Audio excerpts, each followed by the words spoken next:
अखिलेश यादव हैं, पहले अपनी से सीट बचा नहीं पा रहे। इतनी बड़े देश का एक प्रधानमंत्री है, उसकी इज्जत करनी चाहिए उस कुर्सी की। 20 लाख आदमी फालतू हैं इंडिया में चीन से। मोदी जी ओबीसी हैं, वो जनरल में नहीं आते, ओबीसी में आते हैं, तेली जो हैं। राहुल गांधी का तो यही नहीं पता वो किस में आते हैं, कि तो खान है, तो पंडित है, कि तो क्रिश्चियन है।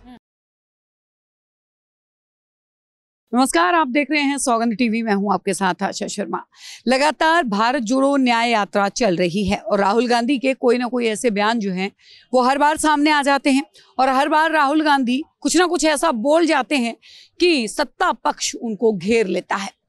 लेकिन एक ताज़ा तरीन खबर जो है वो हम आपको बता दें कि राहुल गांधी इस वक्त जो है वो उड़ीसा में पहुंचे हुए हैं और वहाँ पे उन्होंने बयान दिया कि पीएम मोदी ओबीसी ना होकर जनरल कैटेगरी से आते हैं और उन्होंने जानबूझ के ये दिखाया। इसके ऊपर सत्ता पक्ष ने भी उनके ऊपर पलटवार किया, पीएम मोदी ने भी पलटवार किया। उन्होंने कहा कि एक पूरा का पूरी प्रॉपर्टी, पूरा का पूरा एम्पायर खड़ा करके कांग्रेस के वालों ने राहुल गांधी को दिया, लेकिन राहुल गांधी उसको चला नहीं पा रहे हैं। फिलहाल इसी के साथ में हम चर्चा ये भी करेंगे कि अखिलेश यादव, जहां पे पूरे गठबंधन की बात हो रही थी, वहीं पे अखिलेश यादव भारत जोड़ो न्याय यात्रा में राहुल गांधी का साथ देंगे। क्या कहते हैं? देखिए, ये जो है, एक तो इनको जैसा अखिलेश यादव हैं, पहले अपनी से सीट बचा नहीं पा रहे।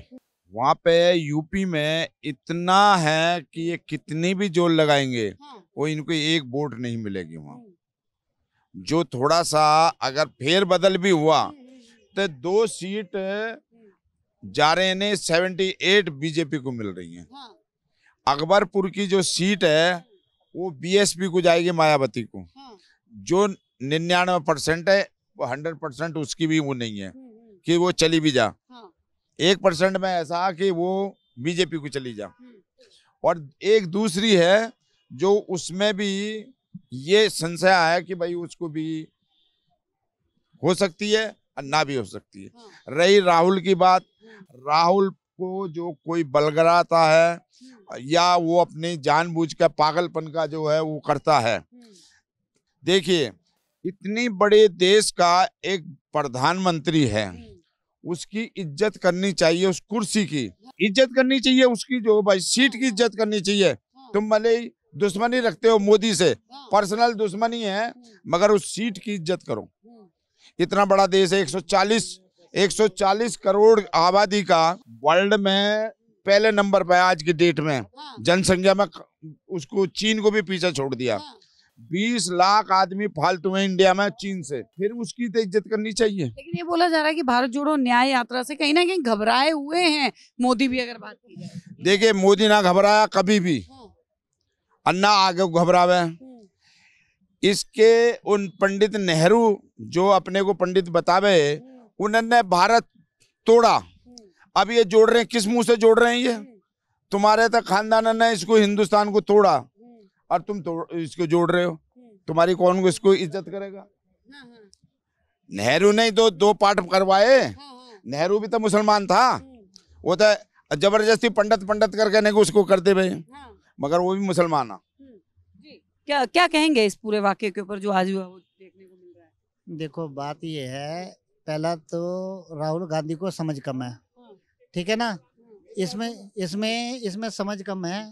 इसको जब अकल आ जाएगी। अब मोदी जी ने कल परसों बयान दिया है कि जो हमारे मनोरंजन का साधन था वो चले गए हैं, ठीक है ना। वो जो मनोरंजन था, खड़गे जी, मनोरंजन का साधन जो है वो राहुल गांधी, बिल्कुल। तो अभी खड़गे जी ने मनोरंजन कराया कि खड़गे जी ने बताया कि मोदी जी इस बार आप 400 पार, ठीक है ना। और जो राहुल गांधी है, अपने आप को बड़ा गांधी कहता है। दादा फिरोज खान, बेटा जनेऊदारी पंडित, ठीक है ना, और माँ ईसाई। इनका यही नहीं पता लगता इनका गोत्र क्या है। ये चले जाते हैं मोदी पे। मोदी जी ओबीसी हैं, वो जनरल में नहीं आते, ओबीसी में आते हैं, तेली जो हैं। राहुल गांधी का तो यही नहीं पता वो किस में आते हैं, कि तो खान है, तो पंडित है, कि तो क्रिश्चियन है। अभी नाम में इसने अपना क्रिश्चियन वाला रख रखा है, ठीक है ना। 2 पासपोर्ट लेके घूम रहा है। दूसरों पे उंगली करने से पहले सबसे पहले अपने गले में झांकना चाहिए उनको कि मैं क्या हूँ। बाकी बात रही ये जो अच्छा मनोरंजन कर रहे हैं, ये 400 पार मोदी जी को करके छोड़ेंगे। इसके बीच में आर्टिकलें जो है अगर बात की जाए तो जो कांग्रेसी नेता है आचार्य कृष्णन जी, उनके बारे में आर्टिकलें लग रही हैं कि शायद वो लोकसभा चुनाव से पहले बीजेपी में जा सकते हैं। और आचार्य कृष्णन ने ये बात बोली है कि मैं अभी गया नहीं हूँ, लेकिन उनका एक बयान जो सामने आया कि पीएम मोदी से मुलाकात के लिए मुझे 4 दिन इंतजार करना पड़ा, लेकिन राहुल गांधी व्यस्त रहते हैं, 6-6 महीने यात्राएं करते हैं, तो उनसे मुलाकात के लिए मुझे सालों साल लग जाते हैं। देखो, हमारी भारतीय जनता पार्टी ऐसी है, आप किसी भी मंत्री को मिलना चाहते हो तो वो अगर एक दिन में व्यस्त हैं तो दूसरे दिन आपको टाइम दे देंगे मिलने का। और बाकी रही प्रबोध कृष्ण जी जो महाराज जी हैं, गुरु जी हैं, वो बहुत बढ़िया आदमी है। जैसे ही वो अपने वह मंदिर में गए हैं, प्राण प्रतिष्ठा में उनको बुलाया गया था, वो गए। उनका जो हिंदू हृदय सम्राट दिल है वो जाग चुका है। उनको पता लग चुका है कि मेरी इज्जत कहाँ पे है, ठीक है ना। वो वहाँ घुट रहे थे, वो पल पल घुट रहे थे। सतीश पलटी मारे तो बवाल हो गया, प्रमोद कृष्णन मारेंगे तो क्या होगा? नहीं नहीं नहीं, सुनिए, वो तो चल हमारे चाचा पलटू है, उनकी बात का बुरा नहीं मानते, ठीक है ना। वो तो कभी इधर चले जाते कभी इधर। अब वो सही जगह आ गए हैं दोबारा। अब उनके लिए तो बेहतर यही होगा, जहाँ आ चुके हैं वहीं रहें, उनके लिए बहुत अच्छा होगा। और बात रही कृष्ण जी महाराज की, वो भी बहुत जल्द, हमें बहुत आशा है उनसे कि वो सही जगह आ गए हैं और उनको तुरंत मैं कहता हूँ बीजेपी ज्वाइन कर लेनी चाहिए। ये तो ठीक है। फिलहाल देखिए, पूरी राजनीति जो है लोकसभा चुनाव से पहले गरमाई हुई है और उसकी पल पल के अपडेट हम आपको देते रहते हैं। जो बयानबाजी सामने आती है उसके ऊपर भी हम जनता से उनकी राय लेते हैं। आप लोग क्या समझते हैं 2024 के चुनाव को लेके और राहुल गांधी की न्याय जोड़ो यात्रा को लेकर? बने रहिए हमारे साथ।